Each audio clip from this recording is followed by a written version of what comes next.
So last time we talked about the Otto cycle, and that's where we left off. Today we'll move into diesel and then go into gas turbines. This is where we stopped last time.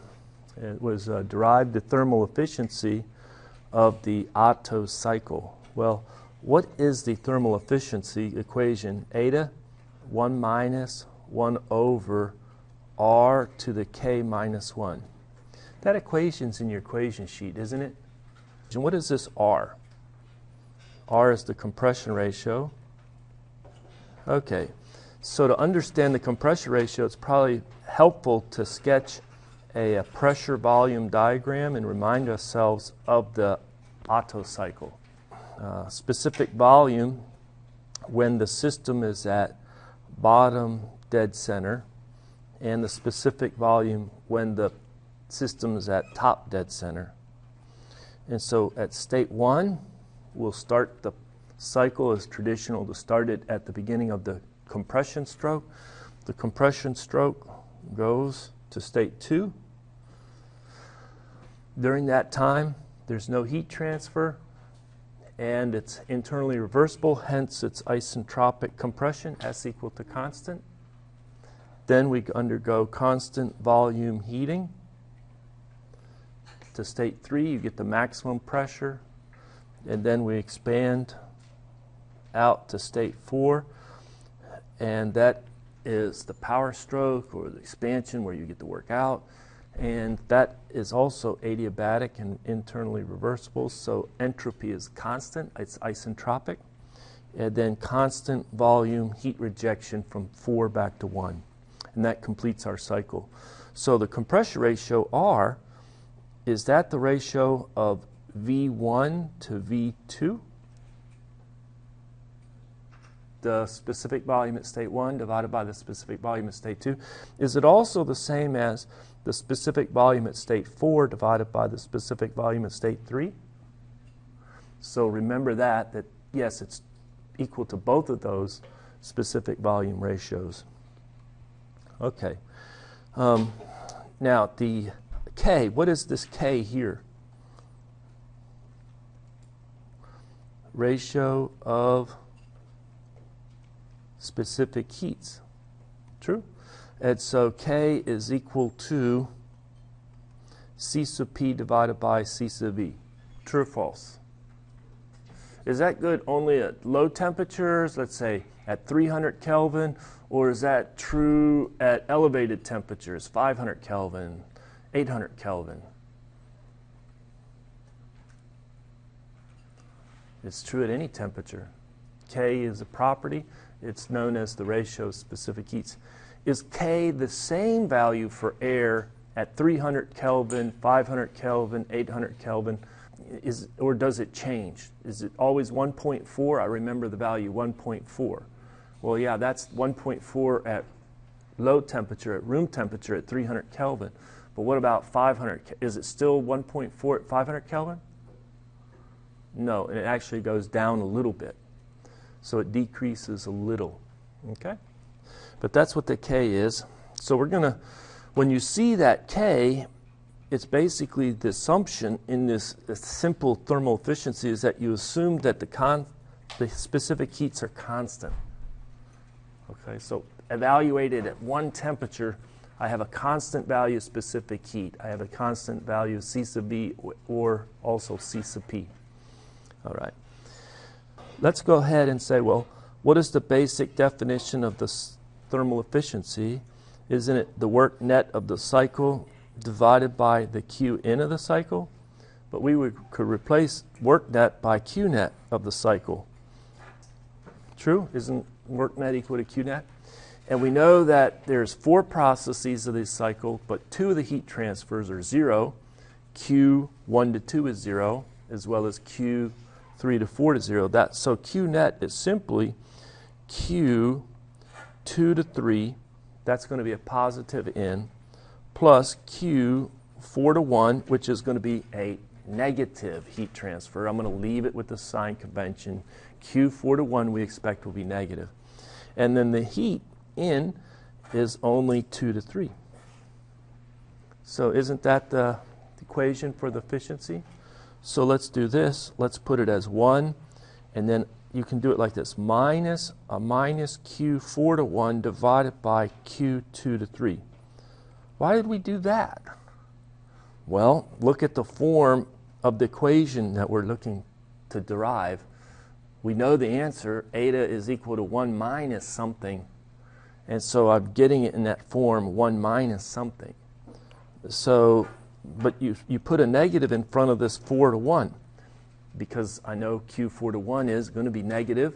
So a negative is a positive. Hopefully I won't make as many algebraic errors in the derivation. So now that we know that we need to evaluate this efficiency is equal to ratio Q 4 to 1 divided by Q 2 to 3. That's what I need to evaluate.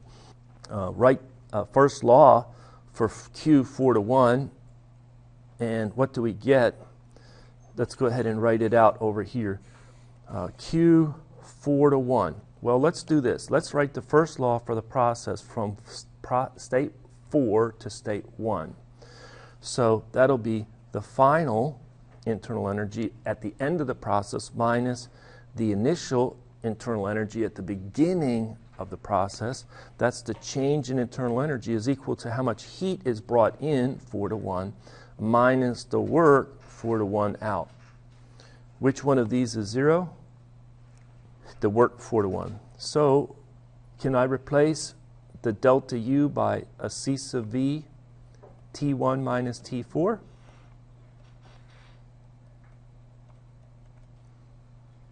And so when I see a negative Q 4 to 1, it's basically going to be C sub V T4 minus T1. So I switch the order of the temperature to take into account that negative sign. And if I went back and looked at it, I'd say, yes, the temperature at 4 is greater than the temperature at 1.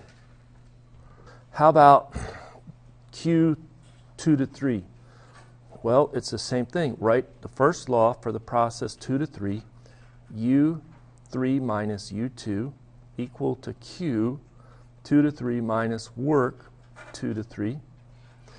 That work is 0. Why again is that work 0? Same reason as the work 4 to 1 is 0. There's no expansion or compression. It's constant volume. There's no boundary work. And then we do the same thing and we get that Q 2 to 3 is equal to C sub B using constant specific heats times the difference in temperature T3 minus T2. So we can substitute. I'm going to bring it down here. That's okay. Put it right there. 1 minus C sub V T4 minus T1 divided by C sub V T3 minus T2. Algebra look good? Cancel the C sub V's. And now most students would stare at that for a very long time. And this is where all I can say is experience comes into play. I've done it a few times. I kind of know the roadmap of how to make efficiently derive that result. And so at this point, I'm going to think about relating T1 and T2. Okay, if somebody says I have the temperature at 2 divided by the temperature at 1, can you give me an expression for that ratio of the temperatures? Yeah, I know it's an isentropic process, true. And so how is it related to the change in the specific volume of V1 over V2 to the power? K minus 1. That's exactly right. So what we're going to do is we're going to use that result. So I want to get this ratio of delta T's into a ratio of T's. And so in this equation, what I'm going to do is say 1 minus, pull T1 out of the numerator and pull T2 out of the denominator, leaving in the numerator T4 over T1, and in the denominator T3 over T2. Did I do the algebra okay? And the rationale is I can replace now the ratio of T's by some ratio of V's to a power like K minus 1 because it's isentropic process. Is this the compression ratio raised to the K minus 1 power? So that's excellent. So now I come down here, I say eta is equal to 1 minus 1 over the compression ratio to the K minus 1 power times the ratio T4 divided by T1 minus 1 divided by T3 divided by T2 minus 1, close parenthesis, right? What does everything inside this parenthesis here have to be? Looking at our result, it has to be 1. It sure does not look like 1, does it? But again, this is where experience, I've done this before, so I know kind of how to get there, right? I can also apply this isentropic process for the relationship T3 divided by T4 is equal to R to the K minus 1. I know that the process expands from 3 to 4, and I know the temperature at 4 is less than the temperature at 3, but it's just like compressing. If I start the compression process at state 1, I'll get to state 2. If I start the compression process at state 4, I'll get to state 3. So I can rewrite this as T4 over T3 is equal to 1 over the compression ratio to the K minus 1. Is that true? Okay. So let's do this. In the numerator, I'm just going to take it to the side. I'm going to run out of room here. Sorry about that. But let's take a look at the T4. And if I take T4 and I have it divided by T1, right? And what I'd like to do is I'd like to get T4 over T3.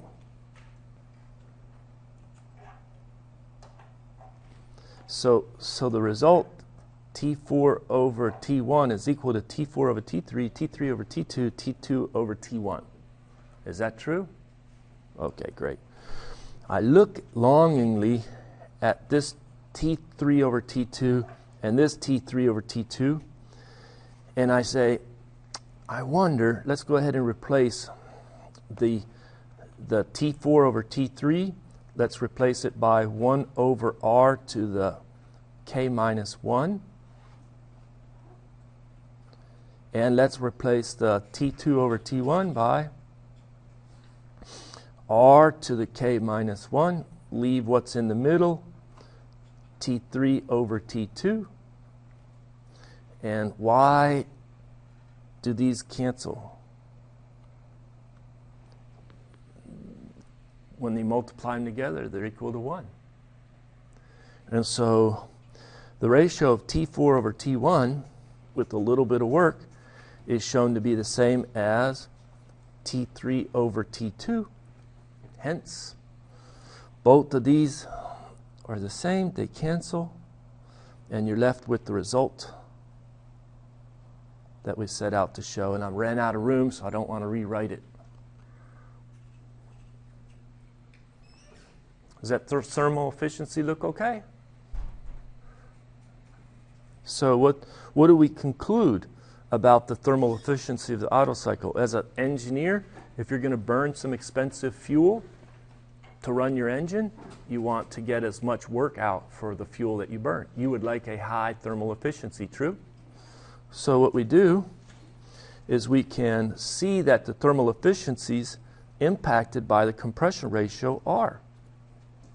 So we plot the equation, eta, the thermal efficiency, as a function of 1 minus 1 over R to the K minus 1.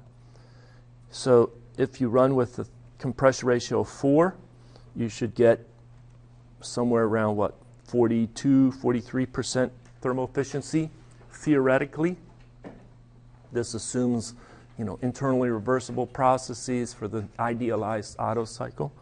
In practice, you'll only get a lower value, not a higher value of thermal efficiency.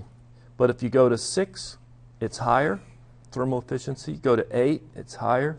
go to 10, higher, 12, 14, and that's the trend. So that's all we did was plot this efficiency for the Otto cycle.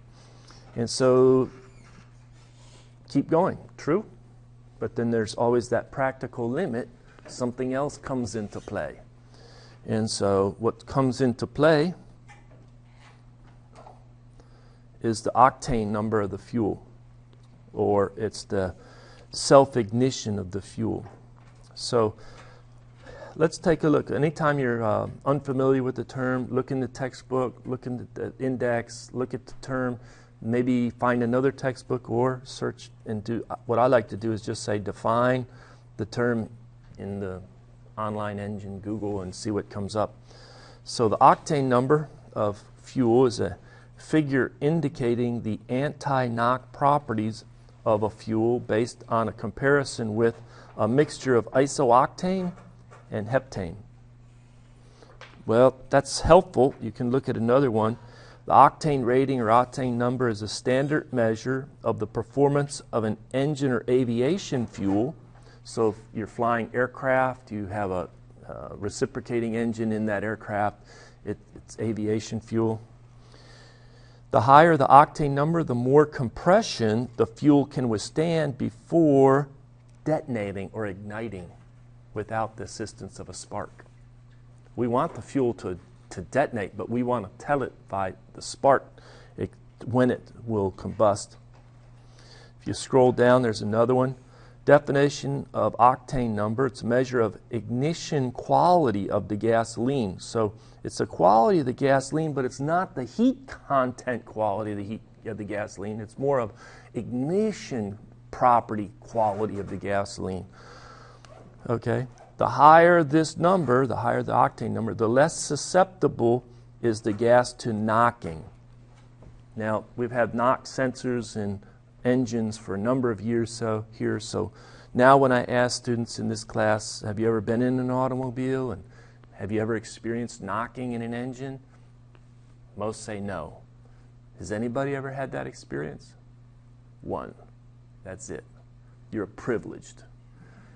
You've just shown to the rest of the class that you have not a lot of money and you're poor, and that you have old engines, and or you're enthusiast for old engines, okay, which didn't have knock sensors. But now the electronics are so good, the little knock sensor is one per cylinder typically, and they detect it and they retard it, and they can retard it for that cylinder in the electronics of the engines. But used to be, if you would punch it coming away from a red light, turns green, you want to accelerate, going up a hill, it starts really racketing, and it's knocking, and you've got to lay off because you're trying to demand a lot out of your engine. You're putting gas in there, and it's trying to develop a lot of power, meaning it's burning a lot of fuel. The temperatures are up, and now the fuel will self-ignite. Anybody been? I know this goes way back, but it used to be where people would drive their automobile and they park it and they turn it off, and the thing would run. You're too rich. You're too, if you don't have that experience where the engine just goes, what's going on? You told it, it's sending it no more spark. The electrical system's off, but the pistons are going, and every now and then it hits on that because it compressed it, and it sparks and it blows, and there you go. And it just, when I was little, I remember a guy he drove up and got out of the car, and unfortunately, it would be more of these cars that had symptoms like that. And so he was accustomed to the whole thing. He just shut it off and get out and walk away. And the thing would be until it finally, poof, died, turned off. But it was funny. It's like, what is going on with that car? It's still running. All right. So a few people had that experience as well, right? Okay, good. Or maybe not so good. Maybe you'll move on. So when you pull up to the gas station, this is what these indicators mean. You have super unleaded, you have the unleaded plus, you have some unleaded. So you have some grades of gasoline. It's a measure of the quality of the gasoline. Typically there's confusion. A lot of people think, you get better MPG, miles per gallon. if I just put in a better grade of fuel into my automobile, I will get greater miles per gallon. That's not true. This basically is a requirement for higher compression ratio engines. Well, aren't higher compression ratio engines better at converting thermal energy into mechanical energy? Yeah, but most people buy it because they can feel the torque and they can feel the power when they want to launch from a red light and accelerate. They're typically not interested in fuel economy, but it's required for a higher compression ratio engine because the higher compression ratio engines are more powerful. They're better performance for the same size engine, for the same volume engine. And then the general trend is if you really want a powerful engine, get a larger engine. True?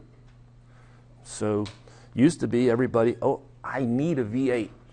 Then the price of gas jumped to $4 a gallon, and I don't need a V8. I don't need a V8. The price of gas went back down. I need a V8. I can't. I've got to have a V8. I need to pull away from those red lights. And so, but now I think the people are back to, a 6 works.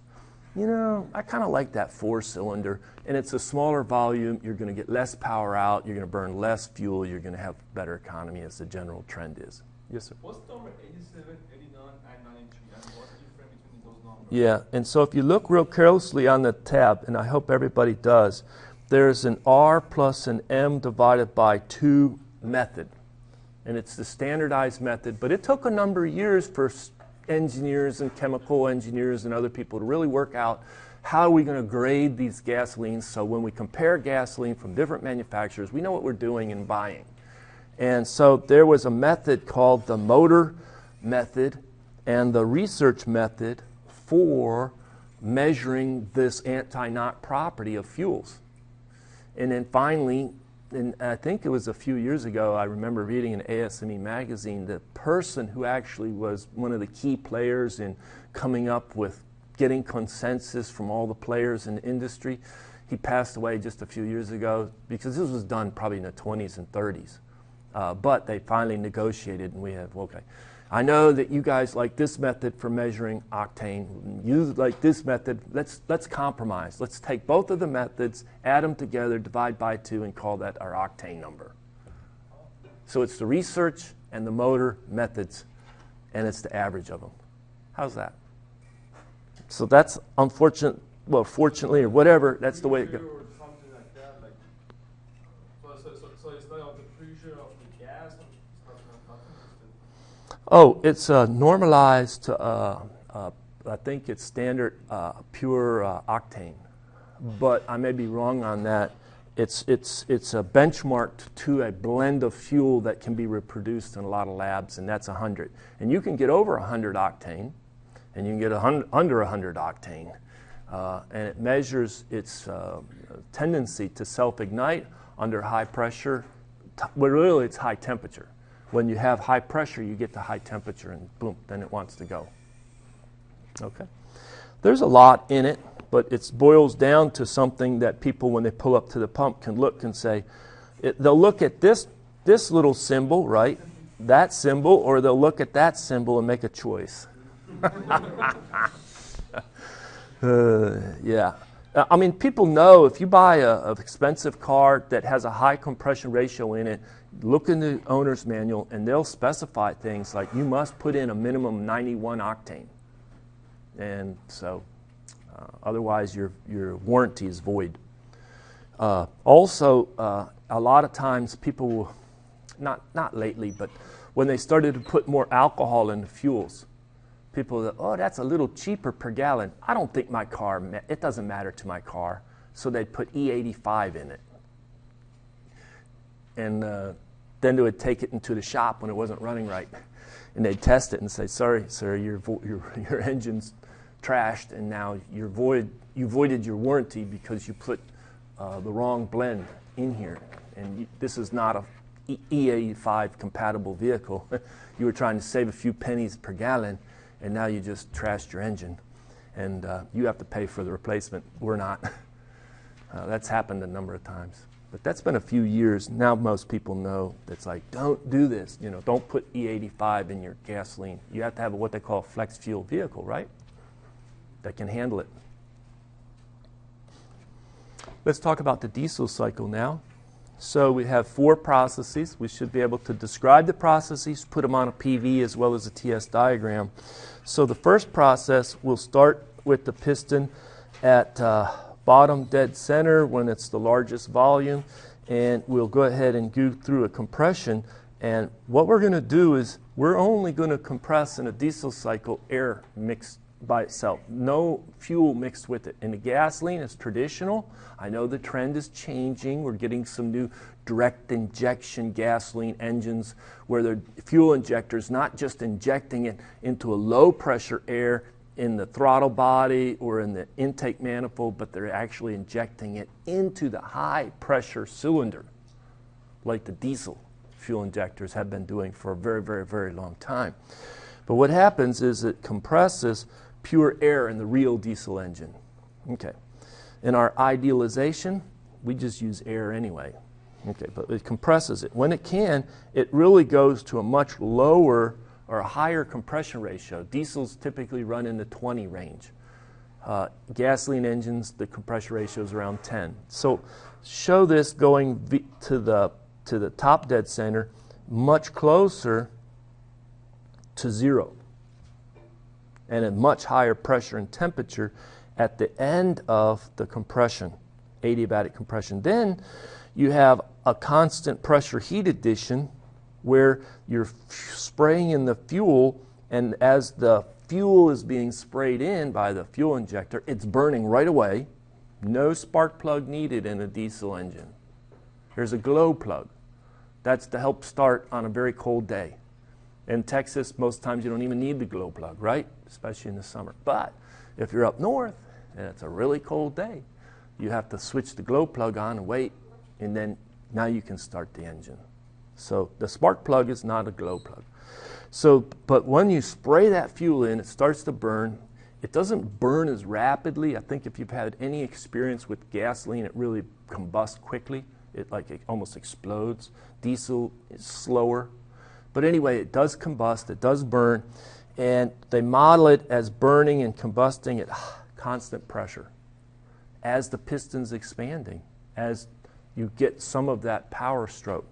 But then the fuel is cut off. So they have another state where the specific volume at state 3 is different. We only had 2 real specific volumes in the Otto cycle, when it was top dead center, bottom dead center. Now we have where the fuel is cut off, and they introduce a cutoff ratio, R sub C, as V sub 3 divided by V sub 2. So maybe it expanded by a factor of 2 or 2.5 or 3. The cutoff ratio would be something like that. And then you continue to expand and have more power developed. All of the 2 to 3 as well as 3 to 4 is basically a power stroke. And that part is S equal to a constant, just like from 1 to 2. It's isentropic compression from 1 to 2, isentropic expansion from 3 to 4. And that's the idealization. So we have constant pressure heat addition. Why? Because we're modeling the injection of the fuel over a length of time, and as it's being injected, it's burning. Then they have the adiabatic compression after the fuel is cut off. Did I say compression or expansion? I misspoke if I said that.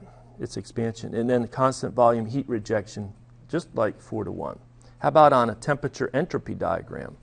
Well, 1 to 2, and then 2 to 3, it's a constant pressure process. And the temperature at 3 is higher. And you still have the highest temperature at state 3. And then from 3 to 4, it's isentropic. And then 4 to 1, what's constant? The volume's constant. The specific volume is constant. So that's what the cycle looks like. So you do the first law for each of the processes, 1 to 2, 2 to 3, 3 to 4, 4 to 1. And really, it's the 2 to 3 that people need to go slow on. So let's write it out. Can you write the first law for the process 2 to 3? Would it be U3 minus U2 equal to Q 1 to, not 1 to 2, 2 to 3 minus work 2 to 3? Would that be it? And now what we would like to see with the Otto cycle is that either one of the Q, the Q or the work, Q or the W was 0 in each of those processes. But look at that process 2 to 3. Is the work 2 to 3 0? No. Is the Q 2 to 3 0? No. So what we do is we have to combine them, and what we know that this work is constant pressure. So the integral P dV, that's easy, so it's a pressure constant times V3 minus V2, true? Lump that over, put that on the other side of the equation and combine it with the U's, and so you'll get U3 plus P3V3 minus U2 plus P2V2 equal to Q 2 to 3. It's as if the work went away, but it's just treating the work. I'm able to analytically calculate it, integral PdV, and move it over to the other side. And now what do you see? It's H3 minus H2 is equal to Q 2 to 3. I get questions every time I teach this. Professor, why do we have the U's for the Otto cycle, and then we have some of the U's for the diesel cycle, but then we have some H's every now and then pop up? I thought we only saw the H's if we had an open system. But this diesel cycle is a closed system analysis. Here's the explanation, right? And so what we're doing is a constant pressure heat addition, and so it's a delta H, or C sub P T3 minus T2 is equal to Q 2 to 3. Okay. All right. You go through calculating the thermal efficiency, go through calculating based on compression ratio and cutoff ratio, you can get an analytic expression, etc. Okay, here's the first clicker question for today. Which process is different from the Otto cycle for process 1 to 2, 2 to 3, 3 to 4, or 4 to 1?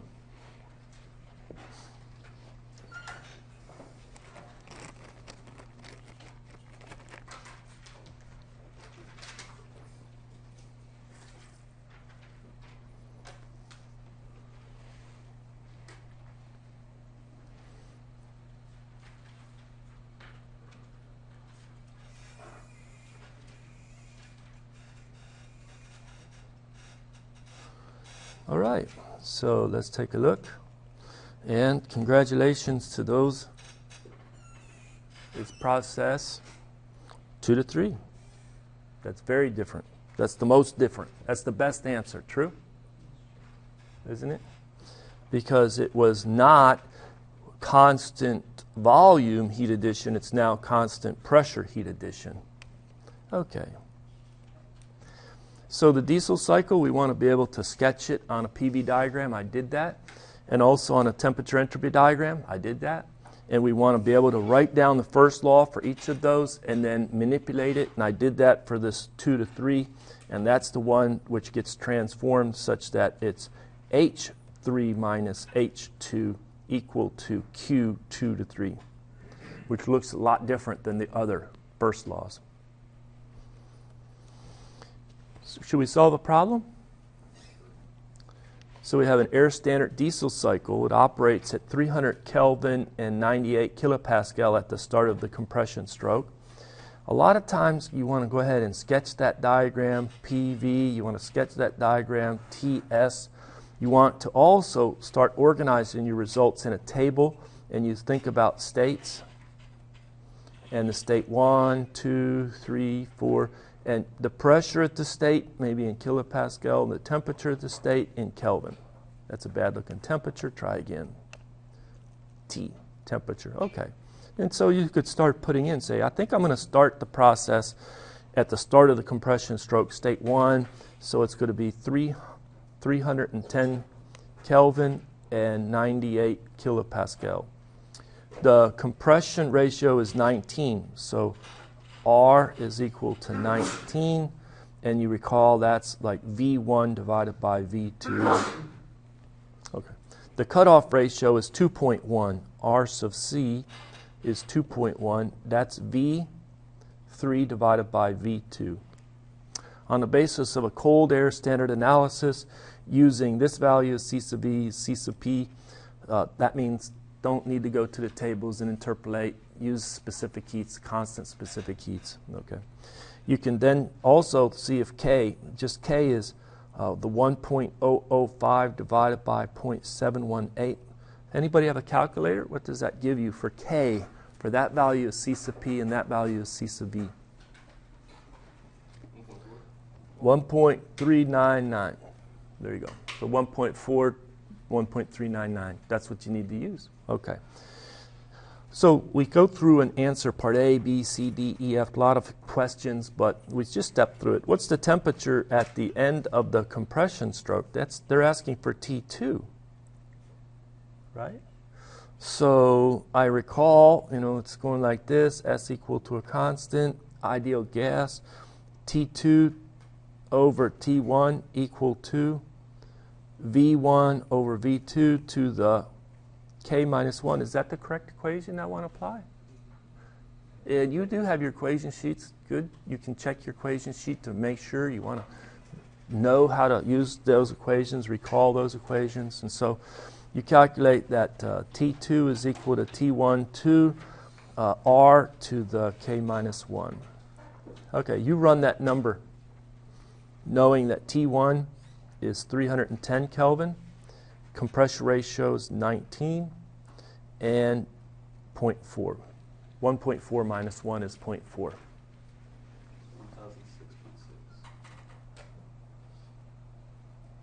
1006? Yeah. 0.6. How many people got that number? Anybody else get that number? 1, 2, good.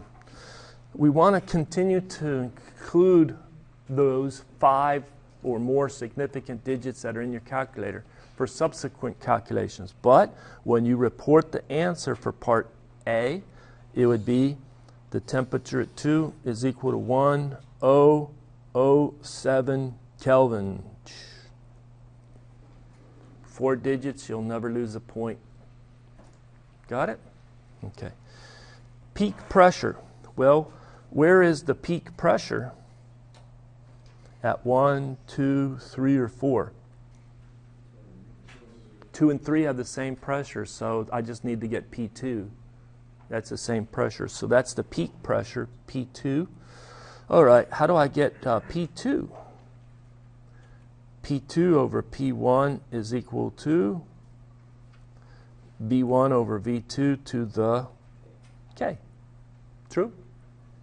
And so let's go ahead and run that. You calculate P2 for me, because I'm going to run out of room. Knowing the compression ratio is 19. And the initial pressure, P1, is 98. So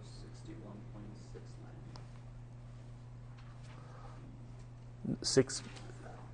Did you multiply by 98? 60/40.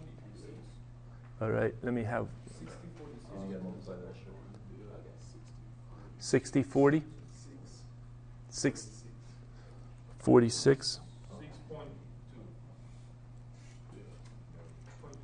0.2. Okay, so we agree that's the answer.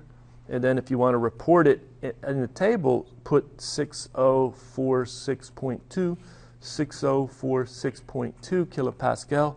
But when you want to report it here, put it back to 4 digits or 3 digits. Significant digits. All right. What's the peak temperature? That's at 3, so that's T3.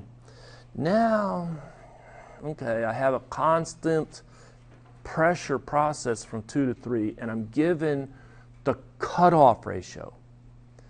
And so I always know that it behaves as an ideal gas. And so it's always that the pressure at 2, the specific volume at 2 divided by the temperature at 2 is equal to the pressure at 3, specific volume at 3 divided by the temperature at 3. Do you agree? Yeah, that's how we solve that. And so the pressures are the same, so they cancel for this problem because of diesel cycle.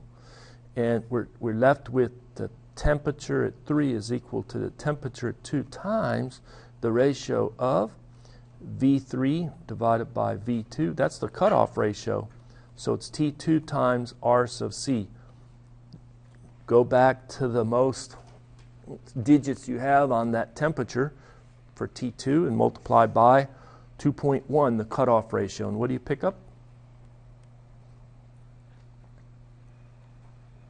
What do you pick up for the temp? 2114.7. And so we would say T3 is equal to 2115 Kelvin. All right.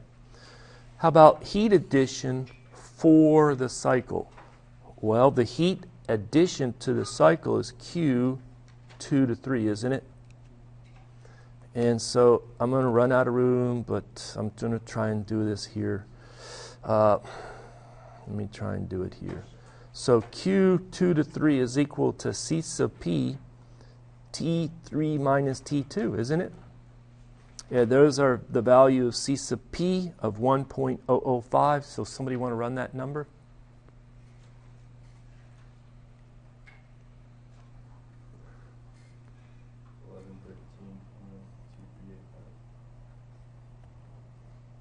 One. Is that okay? Leave it at that, 4 digits. And that would be kilojoules per kilogram. True? Actually, it should be 4 because it's 0.6. So. Perfect. Thank you.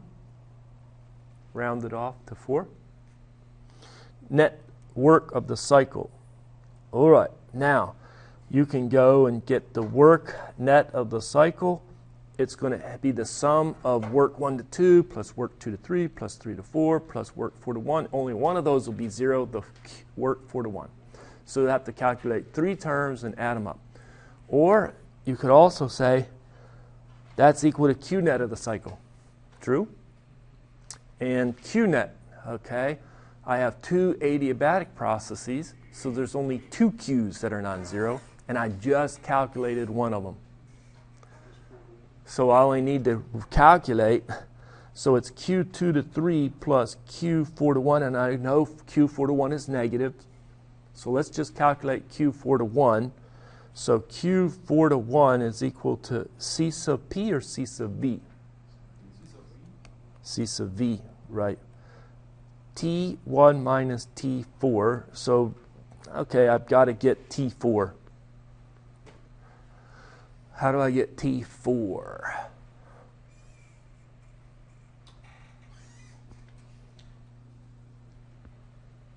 it state 4 and state 3 also a compression ratio? That's exactly right. So we have S equal to a constant, and so we use the cutoff ratio and the compression ratio to find out what is the ratio of the expansion. And so we would say that T4 divided by T3 is equal to the V3 divided by V4 to the K minus 1.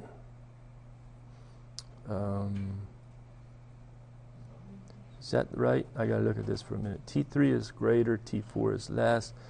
V3 is less than V4, that's right. So this V3 divided by V2 and V2 divided by V4 all to the K minus 1. So that's equal to the cutoff ratio divided by the compression ratio to the power K minus 1. And so 2.1 divided by 19 raised to the K minus 1. Then multiply that by T3. And please, somebody give me T4. first person to get T4?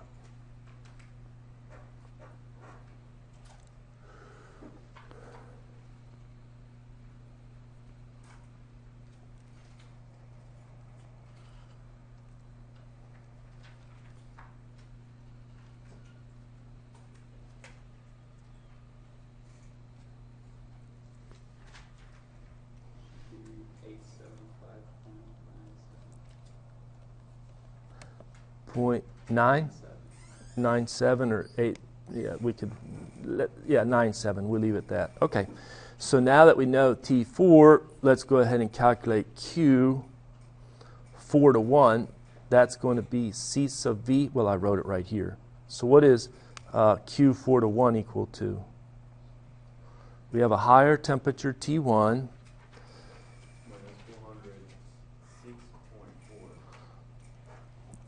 So it's minus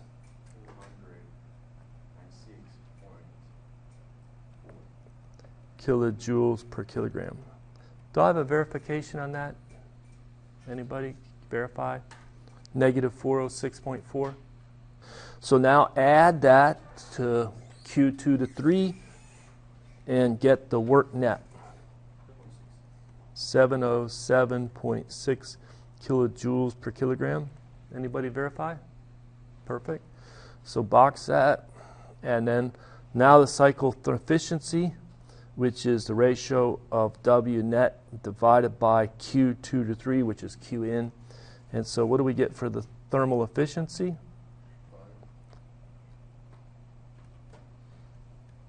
63.5%. Now I know that's an idealization. You'll never get that high of a thermal efficiency in an actual diesel cycle, but this is, it exhibits the right trends. It exhibits the right trends, and so that's why we study the diesel cycle like this. All right. Any comments or questions? All doable? Yes, sir. T4 over T3. Yes. We get V2 over V4 equals to 1 over R. This T4 is equal to T3 times the ratio, cutoff ratio divided by compression ratio to the K minus 1. So you substitute V3 over V2 by RC and then V2 over V4 by 1 over R. Is that right? I'm not following the question. Is it how I calculated T4 or how I calculate? Yeah, how you change from V's to R's. Oh, yeah, it's right over here. The R is the ratio of V1 to V2, which is the same as V4 to V2.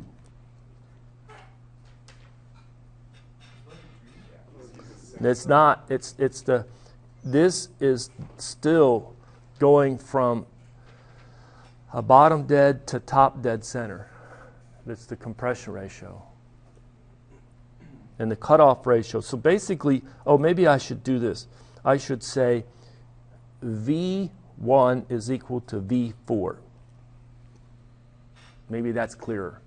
So anytime I see V4, I could replace it by V1. Yeah. Okay, let me. Time 98, yes. All right, let's have a runoff election here. 6,028.4. So, everybody with a calculator, let's see which is the winner. We got a couple 6046s. 1.399 versus 1.4. Oh my. All right. What's the next digit after that 9 on the 1.399? 0? It's a 7? Well, that makes a big difference then. I hate to say it, but yeah. Okay. Which one's right? You use all the digits on the K. And so it's the 1.3997, and if there's another digit, use it. Okay? It changes it by a couple Pascal there. A couple kilopascal, I mean. Right? Yeah. All right.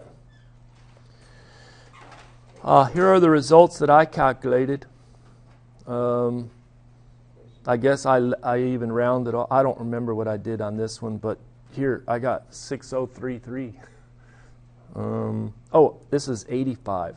Sorry. I don't know why I started at 85. Well, you can see that all you do in Excel is you start the problem and then you can change the parameter and run another problem. Okay?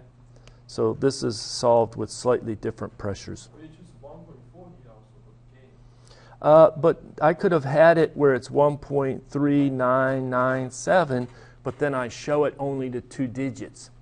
In Excel, you can change how many. Here I'm showing a lot of digits for V, excessive. But you can change how it looks. So it may be 1.399 blah, blah, blah in that cell. You can derive the thermal efficiency of the diesel cycle. If you're interested, I recorded a derivation and I put it up on YouTube. So there you go. You can go look at it in the interest of time. We're done with auto and diesel. Questions? Given one of the examples in the drawing. All right. Here's a problem where I do auto cycle with an air standard analysis using either a value of properties evaluated at 300 Kelvin, which would be a cold air standard analysis, or you could say, hey, why not evaluate it at a different temperature that's not precisely 300 Kelvin? Let's do a warm. Nobody uses the term warm, but you understand it. It's constant specific heats. So what I do here is let's just jump back 300. And now you can see for the auto cycle analysis, I calculate things like the efficiency is 59.3%. Okay? But let's say I wanted to use an average temperature which was closer to the average temperature realized in the cycle. Maybe I come over here and I say, what is the average of these temperatures right here? It's just an approximation. And it would say, oh, it's around 650 Kelvin. So instead of using that temperature, 300, to evaluate the specific heats, use 650.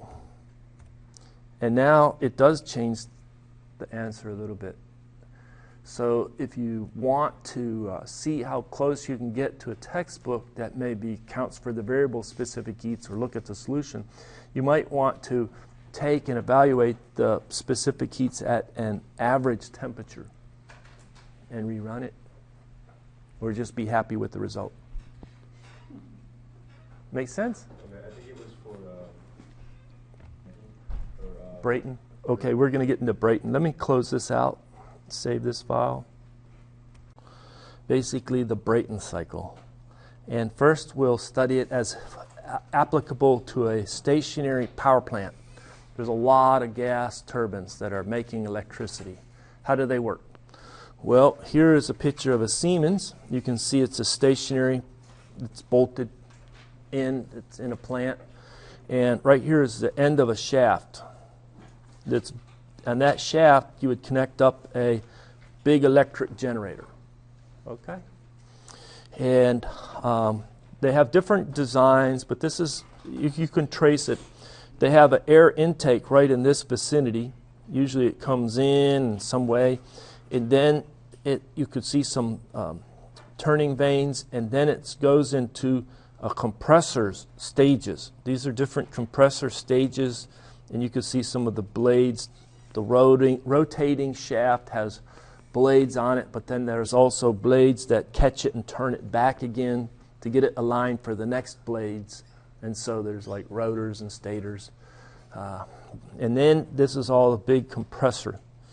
And then what happens is some of the air gets diverted back into these basically where the combustion chambers. And so it's complicated airflow, but it comes out hot, high pressure after combustion. So after combustion, it hits, here it's just showing easy to see a set of blades. That would be like a high pressure turbine. And sometimes it's decoupled from another set of blades, which would be a low pressure turbines.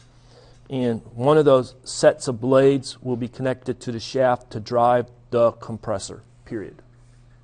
The other may have a different shaft running back through the middle, as I understand it, and is connected to this shaft. So they could have like two shafts. One is just to drive the compressor, and one drives the actual gas, is the output from the gas turbine to drive the electric generator. Then you have exhaust products, and then you need to dispose of those exhaust products. Okay, they're still high temperature, and we'll talk about how you can still extract energy, mechanical energy, out of those exhaust products. In the last 5 to 10 years, it's great industry to be in, gas turbines. A lot of engineering work, highly engineered devices, and it's been good worldwide.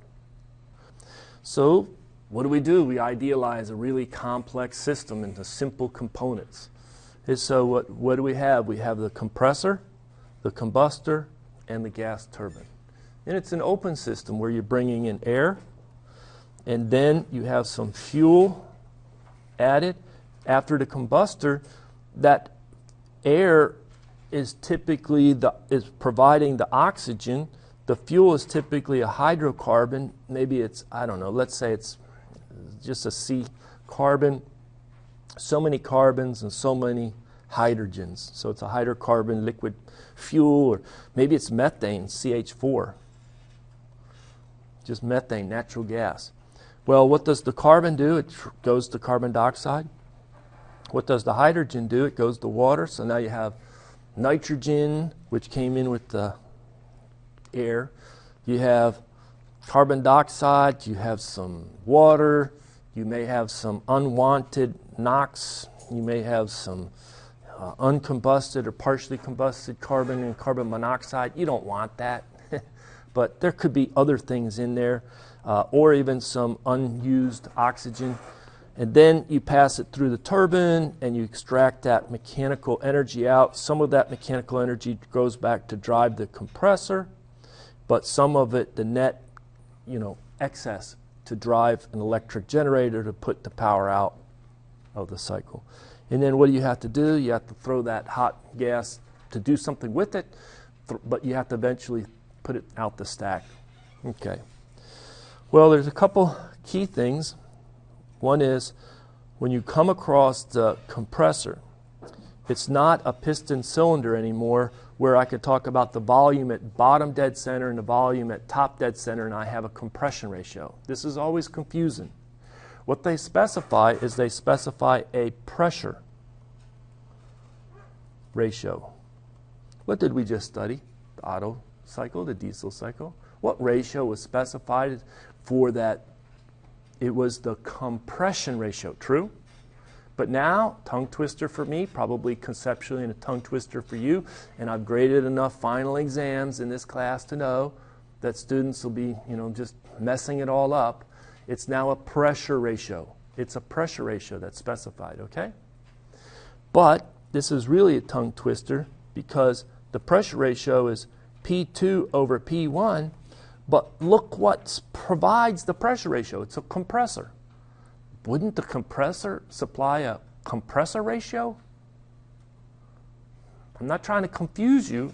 I'm just saying, watch out. We have, the floor is wet and it's slippery over here. There's a little warning sign that the janitors put out. Enough students have walked quickly over the wet floor and slipped and fell and hurt themselves. Don't do that on your exams. Get this straight. It's very confusing. The compressor doesn't have a compressor ratio. It has, that sounds like compression ratio. It has a pressure ratio specified for it where it's to boost the pressure. P exit divided by P inlet. That's what's supplied by the pressure ratio, or specified by the pressure ratio of the compressor. Okay. Now when you put it through the combustor, do you think there's a change in the pressure through the combustor? No, the combustor just adds fuel. It's like adding heat, heat release. The temperature goes way up though, doesn't it? But it's constant pressure. Now I have high pressure, high temperature. It's ready to expand through the turbine. When it expands through the turbine, if I ingested atmospheric air, I'm probably going to have to dump it to atmospheric air. So what about the pressure at 4 compared to the pressure at 1? Same pressure. So I really just have a low pressure side and a high pressure side.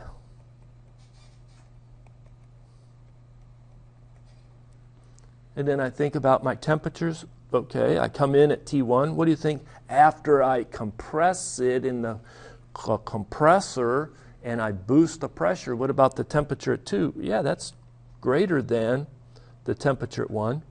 How about the temperature at 3? Well, it's a lot hotter because it's after combustion. And this is the maximum temperature. T3 is the max temperature in the cycle. And then I expand it, and I'm going to have T4 is less than T3, but you know what? It's still going to be hot exhaust gases. T4 is going to be greater than T1. Let's now idealize it. Let's close the loop. Let's get rid of the complexity of the water or vapor and the carbon dioxide and the fuel addition. And what do we have? We just replace that. We model the combustor as a constant pressure heat addition from an external source. And we close the loop here with a extra heat exchanger. So we even simplify the analysis. We say it's only air. It's always air. Forget the combustion products. It always behaves as an ideal gas. That's a good approximation. The combustion process is replaced by heat addition. Q, maybe I'll say COMB, combustor. And here is another heat rejection, QREJ, or some other, whatever terminology you might want to use for the heat rejection. So for the compressor, we still specify the pressure ratio, P2 over P1. We know that that also is the same pressure ratio, P3 divided by P4. Or another way of saying it, P1 is equal to P4 and P2 is equal to P3. What is the work that goes into drive the compressor? Now I know I'm abandoning the traditional sign convention for work for analysis around that compressor, but it's just going to boil down to H2 minus H1. That's it. First law analysis around that heat exchanger, and the Q per unit mass needed in that combustor is equal to H3 minus H2. I hope I'm not going too fast for you, but it's, you solve, open system analysis, control volume, etc. And then what comes out of the turbine per unit mass, H3 minus H4. And then what comes out of that heat exchanger, heat rejection, or some other syntax subscript, is H4 minus H1. Each of the Q's, 2 Q's, are positive entities, even though one is in and one is out.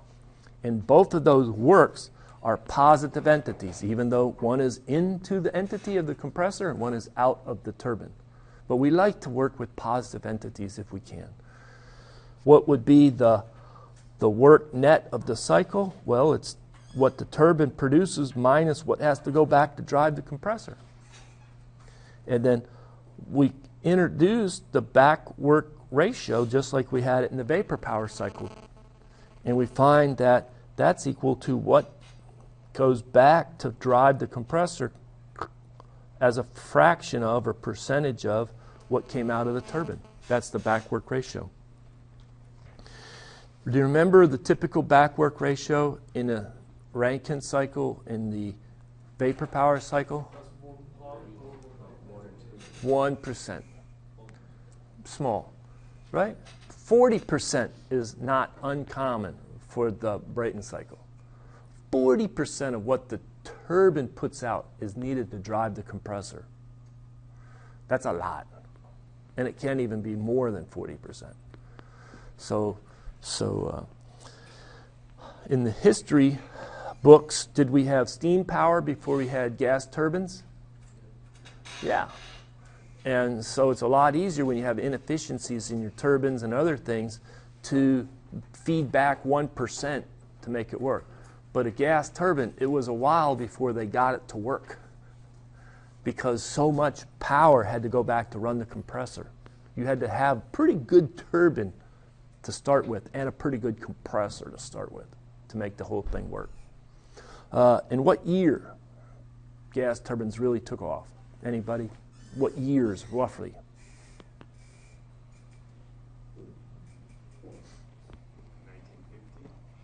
Yeah, they really took off in the 50s, but they really took off at the end of World War II because of aircraft propulsion.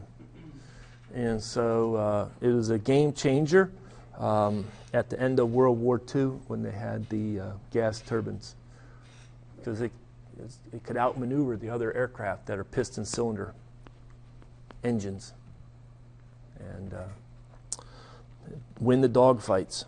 But anyway, so it was late World War II, mid-40s. And then you have the thermal efficiency. That's just like you would expect. What is the work net out of the heat that was put into, and I'll just say the combustor. We, because it's ideal gases, we have some isentropic process. From 2 to 3, typically we'll model it as isentropic. So you might want to use this relationship because the pressure ratio is specified for that compressor. True? And how about for the turbine? From 3 to 4, well, it's the same pressure ratio in our analysis. And so now you'll use this equation, where before we were using this equation and this equation a lot in the Otto and the diesel cycle. True? So, but this one is like we're going to use a lot in Brayton. But this one a lot in Otto and diesel. Okay. For the isentropic processes. And we'd be able to sketch these on temperature entropy diagram as well. Well, it's really temperature entropy diagram. Let's go ahead and sketch one. Temperature entropy diagram. Should I put the dome in here for steam? Ideal gas. Throw out the dome. There's no two-phase region. It's gases. So what do we do for the compressor? It's a S equal to constant, isn't it? And you're boosting the pressure. What's a line of constant pressure look like? Something like that. Constant pressure on a TS diagram, temperature entropy diagram. Yeah, curved up like that. So let's do this. Let's say that we're at this state and we compress it isentropically 1 to 2. Now we're at a higher pressure, higher temperature, but we did it isentropically. S is equal to a constant. Then we put it through a constant pressure heat exchanger. You're adding heat. The temperature is going up, up, up, up. There's state 3. You stop it without changing pressure. So this is a line of constant pressure. This is a line of constant pressure. You put it through the turbine and expand it, and we come from 3 down to 4, and then we cool it. So that's the cycle on a temperature entropy diagram. All right. Well, let's solve a problem. So we have an air standard Brayton cycle operates at 90 kilopascal and 300 Kelvin. That's what comes in at the compressor. The compressor pressure ratio. I wonder on the exam, Professor, how many people are going to say, oh, let me use this across that compressor.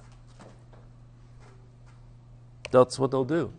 They won't, it's a pressure ratio. They'll take that 9 and use it as a volume ratio. And it's like, how much partial credit can I give the student? Not very much. Not very much. Okay. They have a compressor isentropic efficiency of 83%. Let's go back and talk about isentropic efficiency of the compressor. Somebody says, 1 to 2, but that's not 2 actual, that's 2 isentropic, isn't it? But I want to now find out maybe the actual state 2, and I want to plot it on this TS diagram. I'm given some isentropic efficiency of this compressor. Well, what you would say is it's still going to achieve the same pressure ratio. That's what's been specified. We're not going to degrade the pressure ratio, but we're going to increase that efficiency. Says that the work needed to drive the compressor is greater than the isentropic work. True? The actual work is greater than the isentropic work for that compressor.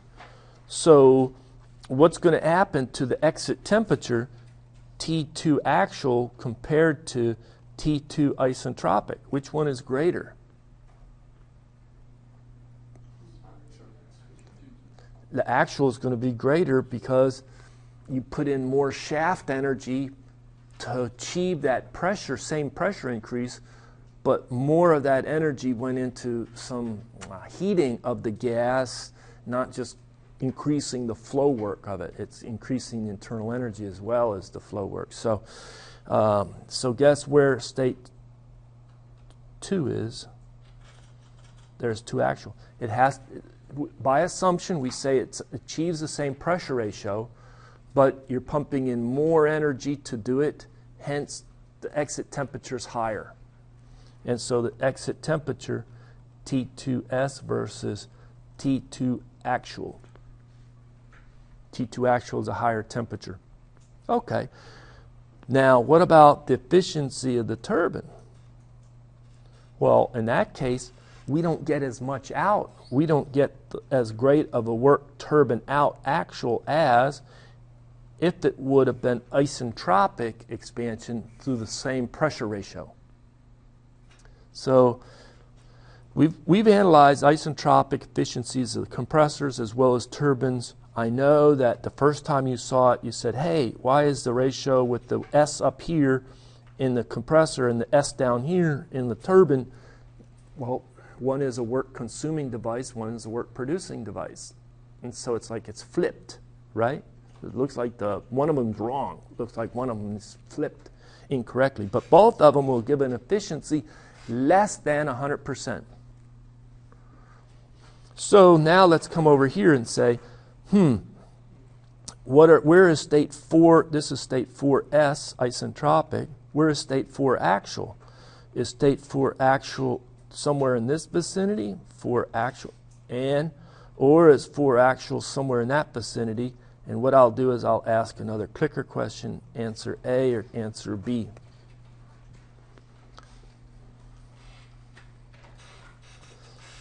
And if you like to say it's 4 actuals in the same place as 4S, I'll give you option C, but don't answer C. It's wrong.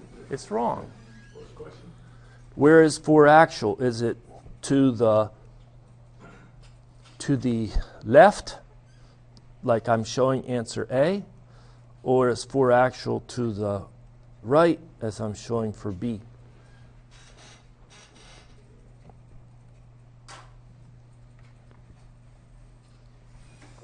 For actual. This is my little A for actual. That's a letter A for actual. All right, everybody's in? Let's go ahead and take a look. Are we 100%? First of all, let me do this. Let's compare S4 to S3. Is S4 equal to S3 only if the isentropic efficiency is 100%? True? But we say the isentropic efficiency is 90% or 80%. What does that mean when I don't have a perfectly efficient turbine? Is there entropy generation in the turbine? And if there's entropy generation in the turbine, what does that imply about S4? It's greater than S3. So before we said, hey, S4 and S3 are the same. But because of inefficiencies, S4 will have to be greater than S3. So does that help you? Oh, Professor, let me go back and change my answer. Well, So B was the correct answer. True? Did it make sense? So when you include inefficiencies, you go like this to state 2 actual, and you go like this to state 4 actual. 2 actual, 4 actual. All right? Okay.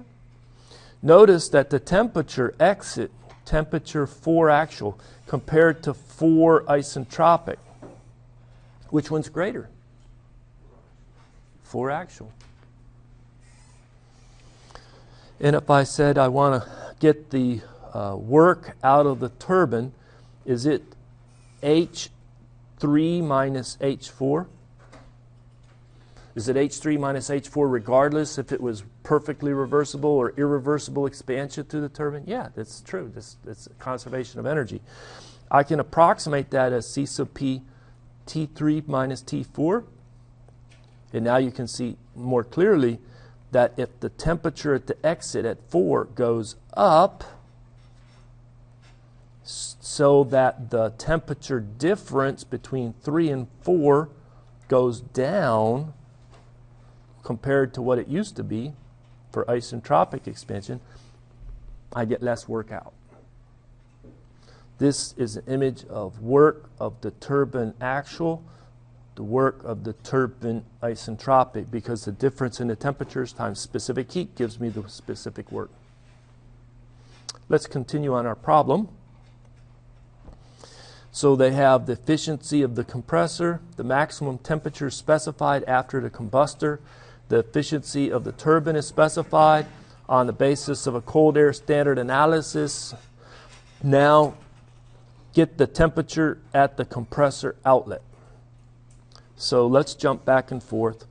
How do I get the temperature at the compressor outlet? Right here. Right? And I would use the pressure ratios. True? Done with part A. What is the peak pressure? Well, where is the peak pressure? That's a trick question, isn't it? It's the same as pressure at 2, the pressure at 3. You're given the pressure ratio. That's the simplest one to answer. Isn't it? Isn't that the simplest one to answer? Isn't the peak pressure P2 equal to P1 times the pressure ratio, which is P2 over P1? I mean, they don't introduce a new symbol. It's not like R. No. That's not, R is not equal to 9. What symbol do they put? G? G is my pressure ratio. New symbol G? No. They just said P2 over P1. That's my pressure ratio. It's 9. So this seems almost funny, but it's 90 times 9. True? So we're done with part B. What is the temperature at the turbine outlet? Maybe that is the easiest one. No, it's not the easiest one. Let's go back and look. I want the temperature at 4. How do I find the temperature at 4?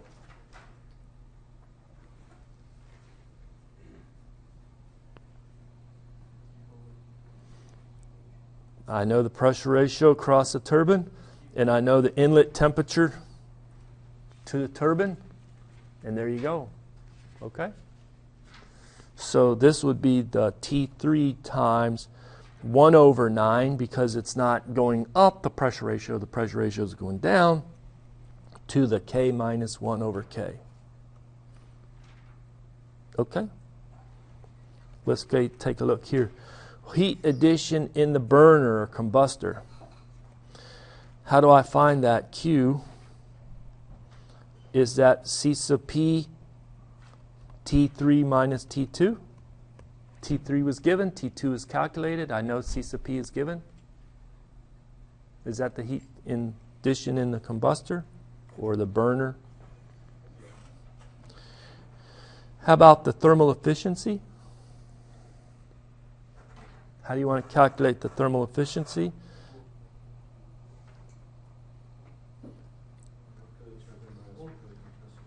That would give you the net work, and then divide by the heat addition in the combustor. True. And the last one, without going back, is the back work ratio. The work that the compressor, WC divided by WT. Okay? Yes, sir. When you, part B, how did you get that equation? Okay, part B, the peak pressure. The peak pressure is P3 is equal to P2. And so I know that they gave me the pressure ratio and they gave me P1. It's almost too simple. Right? So they said the 90 kilopascal and the pressure ratio is 9. And is K1 or is that raised to K? Nothing at all. It's too simple. Too easy. Here are the results for that problem, I believe. Pressure ratio is 9. You could see that I set it up to go 1 to 2S and then 1 to 2 actual. And you used the isentropic process, I think, yeah, that pressure ratio, K minus 1 over 1, K, yeah, to give you this T2S. But then you get the work of the compressor isentropic. That's just going to be C sub P T2S minus T1, using that C sub P right there. And then use the input was 83% efficiency. So you take that divided by 0.83 and you get this is the actual work to drive the compressor. So the actual temperature T2 is equal to T1 plus the actual work to drive the compressor divided by the specific heat. And we find then you put that right there for the actual temperature. True? Okay. Then the maximum temperature was given. Try to bold the ones that are given as input. Do the same thing from 3 to 4, just like you did it for the compressor, you do it for the turbine. Use the efficiency of the turbine. You find that you used to be able to get around 750 out, but now you're down at 680 out. Less efficient for the turbine. And it comes out hotter out of the back of the turbine than it should. Then I can compute the Qs for the compressor, the heat exchanger, the turbine, the heat exchanger, the cycle. Do the work for each of those devices, the compressor, the heat exchanger, the turbine, the heat exchanger, the cycle. If they're not the same, look for an error. If they are the same, it doesn't guarantee you don't have an error. It just says, I don't detect an error. Okay? And then here's all those temperatures and efficiencies, etc., for that problem. If the turbine isentropic efficiency is 80%, and then it changes and it decreases to 75%, how does T4 change? So T3 is fixed. How does T4 change? It increases, answer A, decreases, answer B, or remains unchanged, answer C. Sorry, got to take a look at the results. First of all, what I would do to understand this problem is go back to something like a temperature entropy diagram, put a line of constant pressure, know that we're expanding from the turbine, state 3 down to state 4. Here's 4S, right? Straight down. And then we know that if you have some irreversibility, oh, and the irreversibility used to be 80%, oh no, now it's worse. It's a lower percent isentropic efficiency. It's not 80%, it's now 75%. So what does the 4 actual do? It sort of scoots up that line of constant pressure, doesn't it? So what did the temperature at 4 do?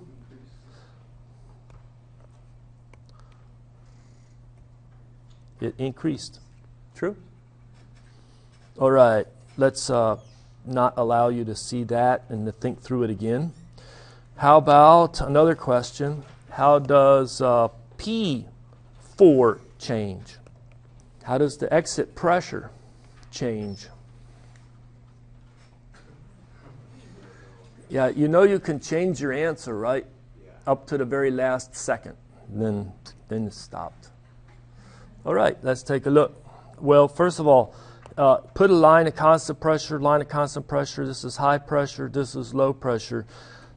Even though we're changing the efficiency of the turbine, the efficiency of the turbine is going from 80% to 75%, there's nothing in the problem statement about changing the pressure ratio. So, nothing about changing P3, nothing about changing P4. The best answer is C. C. True? All right.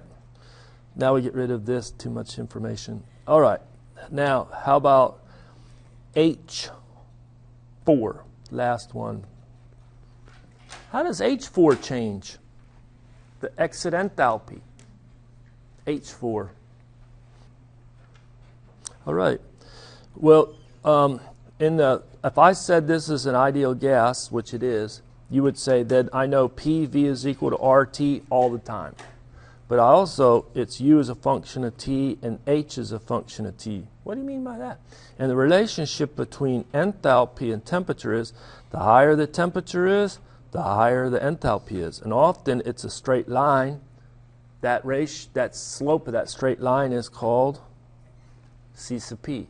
Now you say, is it really a straight line, Professor? Does it change a little bit? Well, it changes a little bit. If you want to count for variable specific heats, go ahead. But the trend is H increases as T increases. And so we already talked about how T4 changes, true? So it's the same trend, isn't it? It's the same trend. So let me go back and draw that sketch. As the going like this, as it worsens, the exit temperature is going to go up, and the exit enthalpy is going to increase A. We're done. Or do you want one more? You want one more? Really? Are you getting them correct, or are you just trying to... Oh, he wants entropy instead of enthalpy now? All right, fine. S4. How does S4 change? How does S4 change? All right, so we're all ready to show the results. What do you think?